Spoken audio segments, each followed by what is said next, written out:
Olá!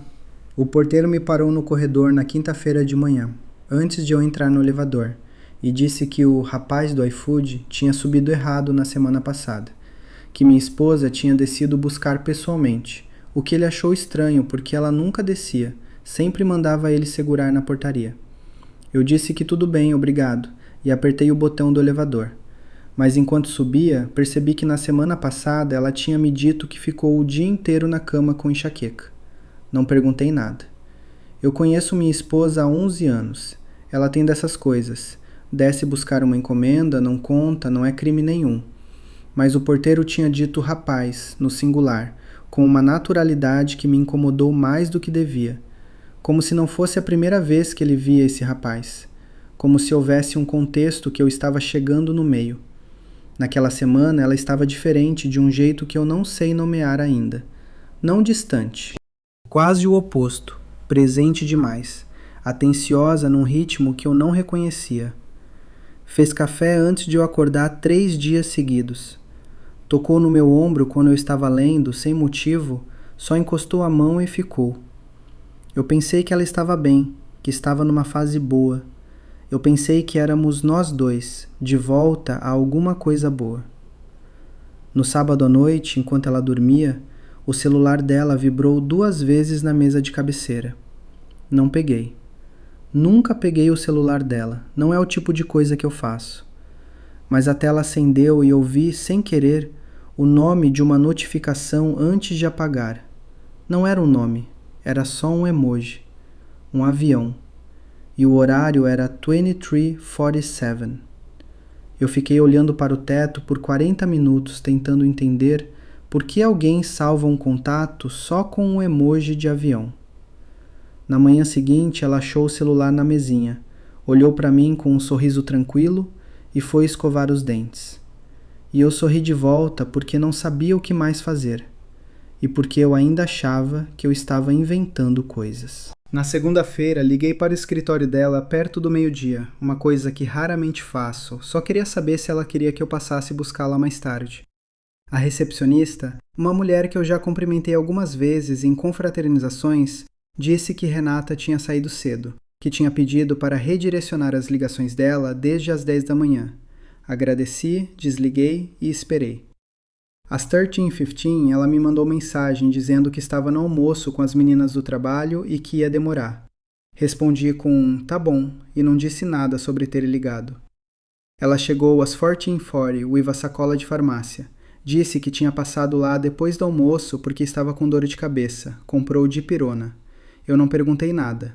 Mas a farmácia fica na direção oposta ao escritório dela e ela não estava com nenhum sinal visível de ressaca de enxaqueca, sem óculos escuros, sem aquela expressão fechada que ela tem quando a cabeça realmente dói. Ela estava com cabelo diferente. Não diferente de um jeito óbvio. Diferente de um jeito que você só percebe se conhece alguém há 11 anos. O cabelo estava levemente úmido nas pontas, mesmo sendo uma tarde quente e seca. Fui ao banheiro 1 hora depois e o secador estava morno, não quente, morno. Como se tivesse sido usado a tempo suficiente para esfriar um pouco, mas não o suficiente para esfriar de vez. Naquela semana comecei a reparar em coisas que eu devia ter reparado antes. O Uber dela, eu não tenho acesso, nunca tive, não é desconfiança, é só que cada um tem o seu. Mas uma vez o aplicativo dela ficou aberto no celular que ela deixou na cozinha, e eu vi sem querer uma viagem de 3 semanas atrás para um bairro que eu não associo a nada na vida dela. Não o escritório, não o salão, não a academia. Um endereço residencial num bairro a 20 minutos daqui. Duração da viagem, 18 minutos. Horário, 11:23, de uma quinta-feira. Tentei me lembrar o que tinha acontecido naquela quinta-feira. Não consegui. E esse buraco de memória me incomodou mais do que o endereço. No domingo, fomos ao churrasco na casa dos meus cunhados. Ela ficou animada, conversou com todo mundo, bebeu uma taça de vinho e ficou vermelha do jeito que ela fica. Em algum momento, meu cunhado Fábio fez uma piada sobre ela estar sumida nas últimas semanas, e ela riu e disse que o trabalho estava pesado. Fábio disse, a Cláudia falou a mesma coisa. Cláudia é a melhor amiga dela, e eu notei que os dois trocaram um olhar rápido. Não um olhar de cumplicidade, um olhar de verificação, como quando duas pessoas precisam confirmar se estão contando a mesma história. Eu não sou o tipo de homem que vasculha. Preciso deixar isso claro porque eu mesmo precisei repetir isso para mim várias vezes nas semanas seguintes, como uma forma de me sentir menos envergonhado do que eu estava me tornando. Comecei pequeno, não abri nada, não li nada, só observei. Passei a prestar atenção nos horários. Passei a notar quando ela saía do cômodo para atender ligações. Passei a ouvir o tom da voz dela através da parede sem entender as palavras, só medindo a temperatura do som. Na quarta-feira, ela foi à academia às 19 hours, como sempre. Voltou às 21 hours 10, o que é um pouco mais tarde do que o normal, mas não impossível. Mas quando ela foi tomar banho, eu peguei a sacola da academia que ela deixou no corredor e senti o tênis, seco. A camiseta levemente suada, o que faz sentido. Mas o tênis completamente seco, como se ela não tivesse pisado numa esteira, como se não tivesse feito nada que fizesse os pés suarem dentro do solado. Pode ter 1000 explicações, eu sei disso. Fiz musculação a vida inteira, teve época que eu mal suava nos pés. Mas eu coloquei o tênis de volta na sacola com um cuidado que me envergonhou. Foi nessa semana que eu comecei a verificar o Google Fotos. Não o dela, o meu. Nós temos um álbum compartilhado que criamos quando nosso filho nasceu, 6 anos atrás, para que os dois pudessem adicionar fotos do Mateus. Ela parou de adicionar fotos nesse álbum há 4 meses. Sem aviso, sem motivo aparente, simplesmente parou.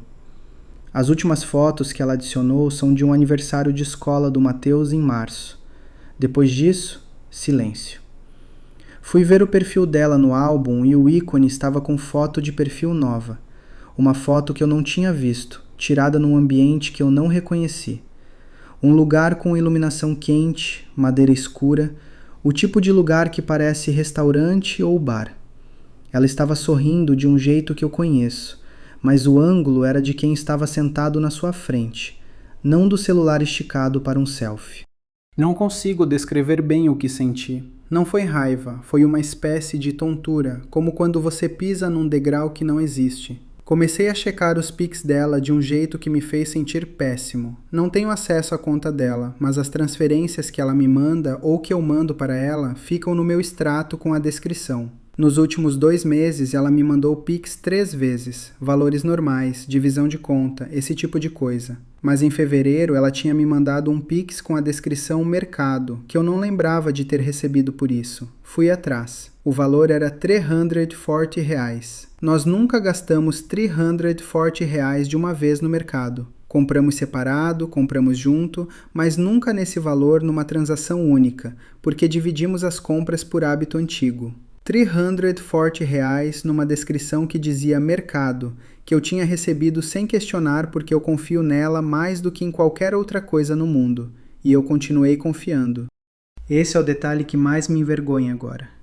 Eu continuei dormindo do lado dela todas as noites daquela semana.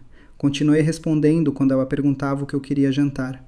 Continuei sendo o marido que eu sempre fui, enquanto por dentro eu estava construindo uma lista de coisas que não fechavam.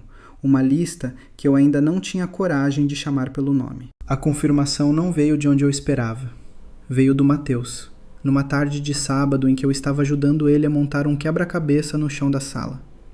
Ela tinha saído para o salão, pelo menos era isso que tinha dito, e nós dois estávamos no chão com 500 peças espalhadas quando ele, sem levantar os olhos do quebra-cabeça, perguntou se o tio Regis ia aparecer no aniversário dele. Eu perguntei quem era o tio Regis. Ele disse que era o amigo da mamãe, o que trazia chocolate quando vinha buscar ela. Disse isso com a naturalidade de 6 anos, como se estivesse me contando o tempo lá fora. Fiquei parado por alguns segundos sem conseguir montar nenhuma peça. Perguntei quando o tio Regis tinha vindo buscar a mamãe. Mateus pensou, contou nos dedos com a seriedade que ele tem e disse umas 3 vezes, acho. Perguntei onde eu estava quando isso acontecia. Ele deu de ombros e disse, no trabalho. E voltou para o quebra-cabeça como se tivesse me contado algo completamente sem importância, porque para ele era exatamente isso. Eu terminei o quebra-cabeça com ele, fiz o jantar, dei o banho, coloquei ele para dormir. Fiz tudo isso no automático, com uma calma que eu não entendo até hoje de onde veio, enquanto o nome Regis ficava passando pela minha cabeça sem que eu conseguisse ancorar ele em nada. Não era nenhum Regis que eu conhecia, não era nome de ninguém do trabalho dela que eu tivesse ouvido, não era nome de vizinho, de familiar, de ninguém do nosso círculo. Quando ela chegou do salão, eu estava na sala com o celular na mão, não fazendo nada, só segurando. Ela perguntou se estava tudo bem, eu disse que sim, Mateus já estava dormindo. Ela foi tomar banho, e enquanto o chuveiro corria, eu abri o WhatsApp dela no celular que ela tinha deixado carregando na tomada do corredor. A primeira vez na minha vida que eu fiz isso, a primeira vez em 11 anos, e procurei pelo nome Regis. Não existia nenhum contato com esse nome, mas existia um contato salvo como Rê, só essas 2 letras, com uma foto de perfil em branco. A última mensagem visível era de 18 dias atrás. Só consegui ver o final de uma frase antes de a tela escurecer por inatividade. Do jeito que você gosta. Não li mais nada. Coloquei o celular de volta na tomada exatamente como estava e fui para o quarto. Ela saiu do banheiro com o cabelo enrolado na toalha.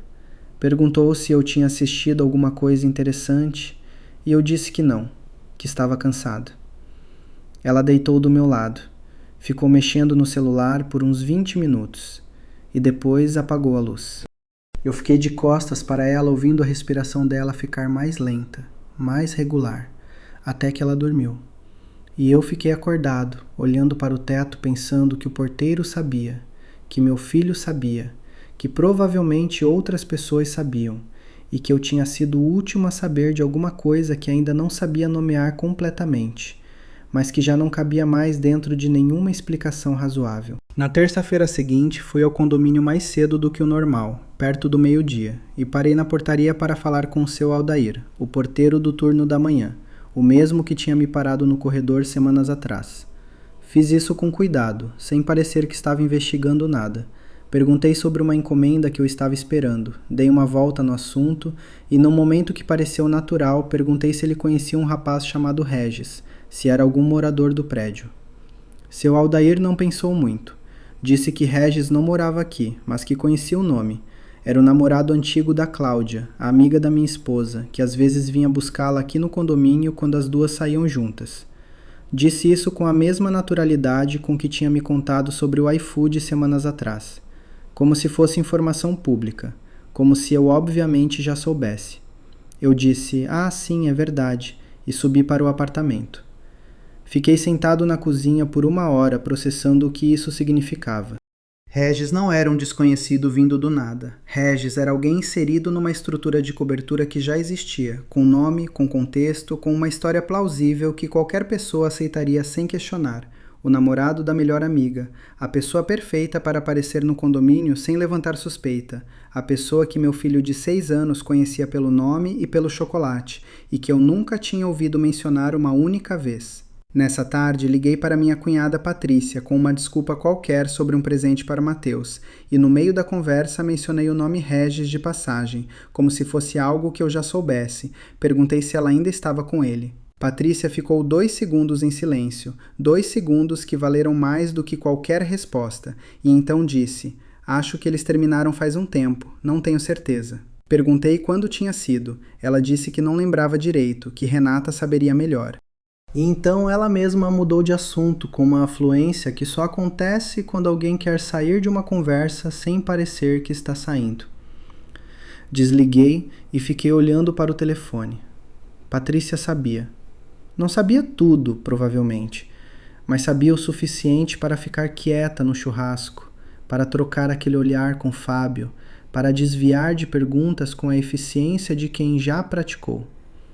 O que mais me destruiu não foi descobrir que ele existia, foi entender a arquitetura do que tinha sido construído ao meu redor.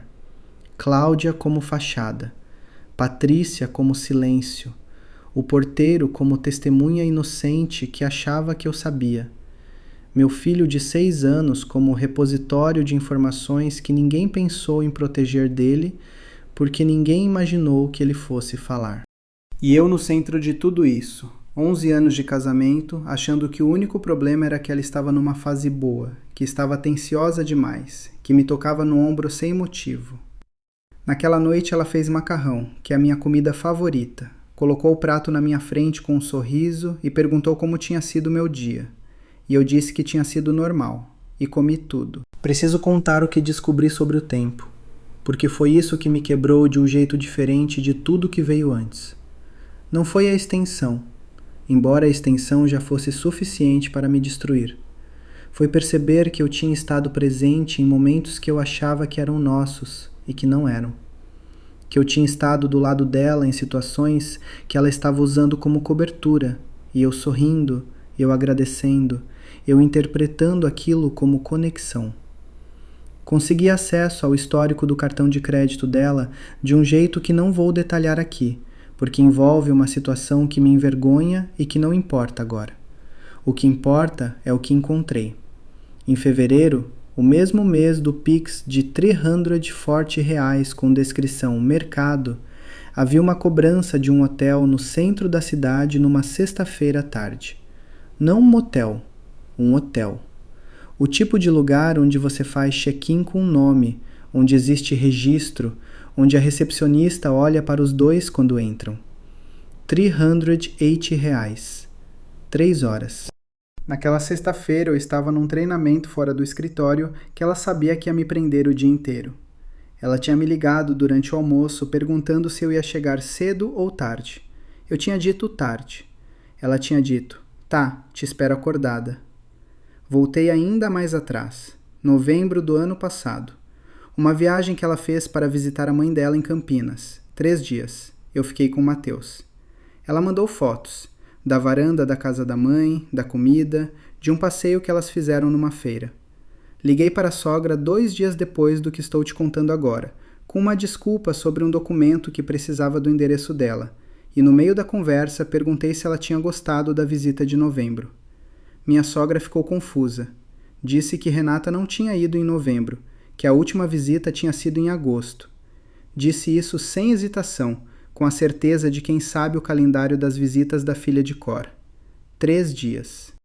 Ela tinha ficado fora 3 dias, me mandado fotos que eu não sei de onde vieram, e eu tinha ficado em casa fazendo janta para o Matheus e mandando mensagem perguntando se ela estava bem. E as fotos do hotel na foto de perfil do Google Fotos. A iluminação quente, a madeira escura, o ângulo de quem estava sentado na sua frente. Não era um restaurante qualquer, era o restaurante do hotel. Eu encontrei o lugar numa busca de imagens depois de 40 minutos comparando ambientes. O mesmo lustre, o mesmo tipo de cadeira. Ela tinha usado aquela foto como foto de perfil num álbum compartilhado comigo, de fotos do nosso filho, por descuido ou por uma espécie de descaso que eu ainda não consigo categorizar completamente. O emoji de avião no celular às 23:47 era o contato dele. Regis tinha morado fora do país por um período, tinha voltado, e ela tinha salvado ele assim desde o começo, uma forma de não ter nome nenhum visível, mas de ainda saber imediatamente quem era. Simples, funcional. O tipo de solução que você cria quando já está acostumado a esconder. Fui dormir naquela noite ao lado dela pela última vez sem que ela soubesse que era a última vez. Ela dormiu rápido. Eu fiquei ouvindo ela respirar e tentando entender desde quando eu tinha deixado de conhecer essa pessoa, ou se eu algum dia tinha realmente conhecido. Liguei para a Cláudia numa quarta-feira de manhã, enquanto Renata estava no trabalho e o Matheus na escola. Não liguei com raiva. Liguei com uma calma que eu mesmo não esperava de mim, e que provavelmente foi o que a desarmou.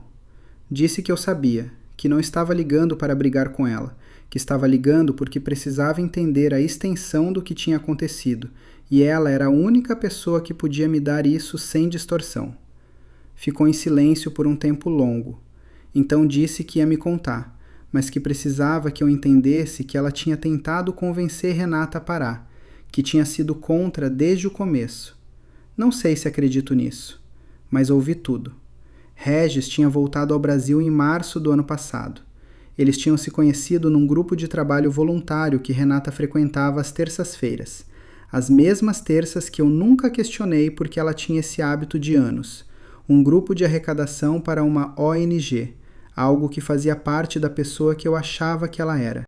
Ele tinha entrado no grupo 4 meses depois que ela. Cláudia disse que no começo era só conversa, que Renata tinha comentado que tinha reencontrado alguém interessante, sem deixar claro o quanto. Mas em junho, as conversas no WhatsApp já eram diárias. Em agosto, ela tinha ido a Campinas, que não foi a Campinas nenhuma. Tinha ficado 2 dias com ele num apartamento que ele alugava sozinho no Brooklyn. As fotos da varanda, da comida, da feira. Cláudia disse que Renata as tinha pedido emprestadas do perfil dela, fotos de uma visita real que Cláudia tinha feito à própria mãe meses antes. Fiquei parado com o telefone na orelha sem conseguir dizer nada por alguns segundos. Ela tinha pedido fotos emprestadas. Tinha construído uma viagem inteira com material de outra pessoa. Tinha me mandado essas fotos em tempo real. Tinha respondido minhas mensagens de "chegou bem?" com "chegou sim, tô cansada, mas feliz de ver a mãe", enquanto estava a 20 minutos de casa. Cláudia disse que a coisa tinha começado a desacelerar em dezembro, que Regis tinha pressionado por algo mais definitivo e Renata tinha recuado, que em janeiro eles tinham tido uma briga, que Renata tinha dito que ia encerrar, que Cláudia tinha achado que tinha acabado, mas o contato nunca encerrou de verdade. As mensagens continuaram, mais esparsas, mas continuaram. O hotel em fevereiro tinha sido uma despedida, que, pela frequência do emoji de avião nas notificações, claramente não tinha sido despedida nenhuma. O Pix de R$ 3.000 com descrição "mercado" era a divisão da diária do hotel. Ela tinha me transferido esse valor naquele dia para que o extrato dela não ficasse com um valor redondo que parecesse suspeito, e a descrição "mercado" era o que ela tinha digitado rápido, sem pensar muito. Eu tinha recebido, agradecido e usado o dinheiro para pagar uma conta de luz. Depois que desliguei, fiquei sentado na cozinha olhando para a janela. Lá fora o condomínio estava quieto, o céu estava encoberto. Uma criança estava andando de bicicleta no pátio com alguém que devia ser o pai. Eu pensei no Mateus, perguntando se o tio Regis ia aparecer no aniversário dele com aquela voz tranquila de quem não sabe que está entregando um segredo. Pensei nele recebendo chocolate de um homem que esteve dentro da vida da minha esposa por quase 1 ano, dentro do carro dela, dentro da nossa rotina, inserido no vocabulário do meu filho de 6 anos enquanto eu estava no trabalho achando que estava construindo alguma coisa. Enviei uma mensagem para Renata às 14 hours dizendo que precisávamos conversar quando ela chegasse. Ela respondeu com "tá bom, tudo bem?" com um ponto de interrogação no final. E eu olhei para esse ponto de interrogação por um tempo considerável, pensando em tudo que ele escondia, em toda a estrutura que estava por trás dessa pergunta simples que ela tinha feito como se não soubesse exatamente o que estava vindo. Ela chegou às 18:40, com uma sacola do mercado, como se tivesse planejado fazer janta. Quando me viu no sofá, sem televisão ligada, sem celular na mão, só sentado, ela parou por 1 segundo antes de colocar a sacola na cozinha. Voltou e sentou na poltrona na minha frente. Não perguntou nada. Acho que nesse momento ela já sabia que o ponto de interrogação da mensagem tinha sido inútil. Não gritei, não queria gritar.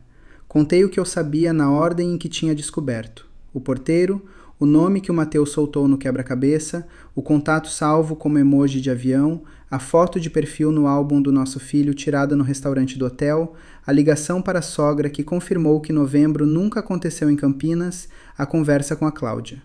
Contei tudo isso com uma voz que eu não reconhecia como minha, baixa e uniforme, como se eu estivesse lendo um relatório sobre a vida de outra pessoa. Ela ouviu sem me interromper. Quando terminei, ficou olhando para as próprias mãos por um tempo. Então confirmou. Não tudo de uma vez, não com detalhes que eu não pedi, mas confirmou o suficiente para fechar o que ainda estava aberto. Regis tinha entrado no grupo voluntário das terças em julho do ano passado, não em março, como Cláudia tinha dito. Cláudia não sabia a data exata, tinha chutado. As fotos da viagem falsa de novembro ela tinha pedido para Cláudia sim, mas a ideia tinha sido dela, não da Cláudia. E eu precisava saber disso porque ela não queria que eu saísse dali achando que a amiga tinha sido arquiteta de algo que ela mesma tinha construído. Disse isso com uma espécie de orgulho torto que me causou mais mal-estar do que tudo que veio antes. O tênis seco da academia era porque ela tinha ficado apenas na sala de convivência do espaço, esperando o horário passar, usando o Wi-Fi de lá para conversar com ele sem gastar os dados do próprio plano. O secador morno no banheiro naquela tarde de segunda-feira era porque ela tinha de fato passado por um lugar com chuveiro antes de voltar para casa. Não o hotel naquela vez, o apartamento dele no Brooklyn, o mesmo lugar da viagem de novembro. A farmácia na direção errada era uma parada real, a dipirona era real. Ela tinha ficado com dor de cabeça genuína naquela tarde. Esse detalhe, por alguma razão, foi o que mais me cansou de ouvir. A ideia de que nem tudo era mentira, de que as mentiras viviam dentro de uma estrutura de verdades que as tornava invisíveis. A fase de atenção excessiva, o café antes de eu acordar, a mão no meu ombro sem motivo. Ela não confirmou isso como estratégia consciente, disse que estava confusa naquele período, que estava tentando sentir alguma coisa que a ajudasse a decidir. Eu não sei se acredito, mas também não sei se importa agora. O que encerrou em dezembro não encerrou. O hotel de fevereiro não foi despedida. A última mensagem visível no celular dela, do jeito que você gosta, era de 18 dias antes dessa conversa, e quando perguntei, ela confirmou com um aceno de cabeça que custou menos esforço do que eu esperava. O Matheus voltou da casa do vizinho às 19h30, entrou pela porta com um carrinho na mão e foi direto para o quarto sem perceber nada. Eu ouvi os passinhos dele no corredor e pensei que era a única coisa naquele apartamento que ainda estava exatamente onde eu achava que estava. Ela dormiu no quarto de hóspedes naquela noite. Eu fiquei na nossa cama olhando para o teto no escuro, e o que senti não foi raiva, não foi alívio, não foi nada que eu consiga nomear com precisão ainda. Foi só o silêncio de um lugar que eu reconhecia completamente e que tinha deixado de me pertencer sem que eu tivesse percebido o momento exato em que isso aconteceu. Tchau!